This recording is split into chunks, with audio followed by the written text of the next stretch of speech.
नमस्कार, मैं हूं महक शर्मा और इस वक्त आप ये लाइव तस्वीरें देख रहे हैं हरियाणा के करनाल से।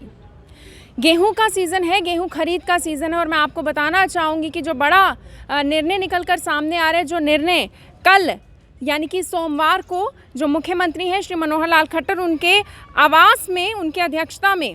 खरीद सीज़न की समीक्षा बैठक के दौरान लिया गया है, जिस फैसले में मैं आपको बताना चाहूँगी कि आज यानी कि 24 घंटों के लिए हरियाणा प्रदेश की 18 मंडियाँ ऐसी हैं जिसमें गेहूं खरीद पर रोक लगा दी गई है। एक बार मैं उन 18 मंडियों के बारे में भी बताना चाहूँगी कि किस किस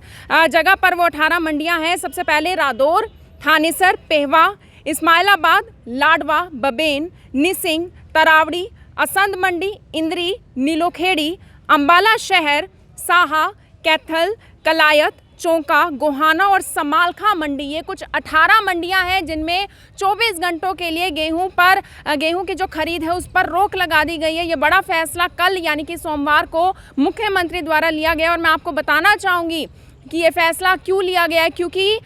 मंडियों में गेहूं की आवक बहुत ज़्यादा बढ़ चुकी है। जो तमाम जो किसान हैं अपनी फसलों के साथ मंडी में पहुंचते हुए नज़र आ रहे हैं, लेकिन मैं आपको बताना चाहूँगी जो गेहूं की खरीद है वो बहुत ज़्यादा कम है, जिसकी वजह से मंडियों में गेहूं ही गेहूं हो चुकी है। लेकिन अब तक जो फसल है वो बिक जाती है तो उसकी लोडिंग नहीं होती, जिस वजह से किसानों को लगातार समस्याओं का सामना करना पड़ रहा है। लेकिन मैं आपको पहले बताना चाहूँगी जो सरकार ने जिस तरीके से कहा था कि इस साल हमारी तैयारियां पूरे जोरों शोरों पर है और इस बार किसानों को कोई भी तंगी देखने को नहीं मिलेगी, किसानों को कोई भी समस्या नहीं आएगी। हालांकि किसानों को शुरुआती दौर में ही पहले हफ्ते में ही जो समस्या है आनी शुरू हो गई थी, क्योंकि जो किसान अपनी फसल लेकर मंडी के गेट पर पहुंचते थे, बिना शेड्यूलिंग के पहुंचते थे, उनको गेट पास नहीं मिलता था। और कुछ किसान तो ऐसे थे जिनकी फसल पककर तैयार हो चुकी थी लेकिन उनको SMS नहीं आते थे, जिसके बाद आपने देखा भी था कि कई किसान ऐसे थे जिन्होंने विरोध किया था। अगर मैं करनाल मंडी की बात करूं तो मार्केट कमेटी के दफ्तर जाकर उन्होंने कई दिनों तक विरोध किया, लेकिन जिसके बाद ये बड़ा फैसला सामने निकल कर आता है जब करनाल के DC, करनाल के SP मौके पर पहुंचते हैं, करनाल के SDM मौके पर पहुंचते हैं, उनके द्वारा इस बात का निर्णय निकल कर सामने आता है। इस बात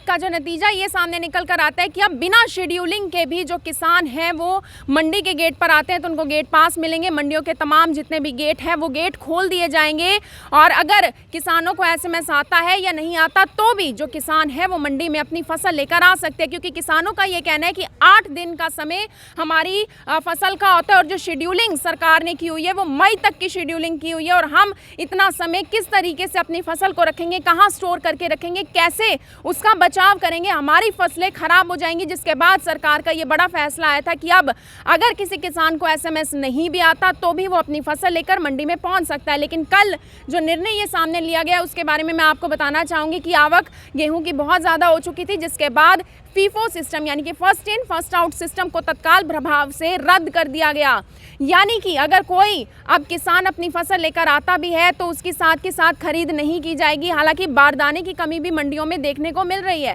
हालांकि बार बार सरकार ये बात ज़रूर बोलती है कि हमारी तैयारियां पूरी हैं, लेकिन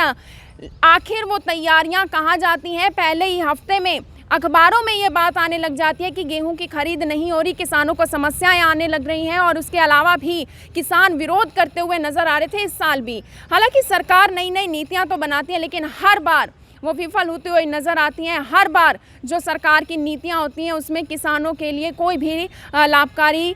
जो है बात सामने निकल कर नहीं आती है। किसान हर साल इसी तरीके से परेशान रहते हैं, हर साल यही स्थिति किसानों के लिए देखने को मिलती है। और मैं आपको बताना चाहूँगी जितने लाख टन जो है गेहूं की आवक हुई है, लेकिन अगर मैं उसके उठान की बात करूं, उसकी खरीद की बात करूं, वो खरीद अब तक उस हिसाब से नहीं हो रही है। हालांकि जो सरकार है उन्होंने जिला जो उपायुक्त हैं, हर जिले के उपायुक्त हैं, उनके द्वारा अलग एक अल्टरनेटिव केंद्र बनाने की भी, खरीद जो केंद्र है उसको बनाने की भी मांग की है कि आप एक अल्टरनेटिव खरीद केंद्र बनाएं,